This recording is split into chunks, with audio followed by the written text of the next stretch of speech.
Bang, kalau accident, kena langgar. Tiba-tiba kena bayar betterment. Siapa patut bayar? Kenapalah yang tak salah kena bayar? Alasan yang salah dah kena saman. Nak paksa pelanggar tu tak bayar boleh tak? Sebelum tu, Abang Jubah nak terangkan dekat korang apa itu betterment. Betterment adalah harga susuk sesuatu nilai barang ataupun alat ganti selepas kereta berusia lebih daripada 5 tahun. Untuk soalan awak ni, apabila kereta korang kena langgar, korang tak boleh nak minta orang yang melanggar tu untuk bayar betterment korang. Sebabnya, betterment itu adalah atas usia kereta korang sendiri. Pernah tak korang terfikir kalau korang pula yang melanggar kereta orang lain dan betterment yang korang kena bayar ke atas owner kereta tu 10 ataupun 20 ribu?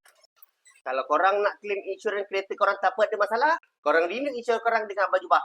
Jangan lupa DM sebab kereta yang korang langgar tu kereta mewah. Sebab tu pada pandangan Abang Jubah, apa yang insurans dah tetapkan ni adalah adil dan juga saksama. Sebenarnya ada je cara untuk korang mengelak daripada membayar betterment. Cara dia adalah korang jangan hantar kereta korang ke franchise. Sebaliknya, korang hantar kereta korang ke bengkel panel. Kenapa ke bengkel panel? Sebab bengkel panel, mereka diberi pilihan sama ada untuk mengguna parts ataupun alat ganti original ataupun mereka boleh guna parts OEM dan juga used part. Bila bengkel menggunakan part OEM ataupun used part, tak perlulah owner bayar betterment tu. Tak tahu dan tak ada workshop nak hantar kereta korang untuk buat claim insurans, cash repair, betterment sekalipun, korang boleh datang ke bengkel Abang Jubah, pakar tuntutan insurans di kemalangan anda. Jumpa kat next video. Assalamualaikum.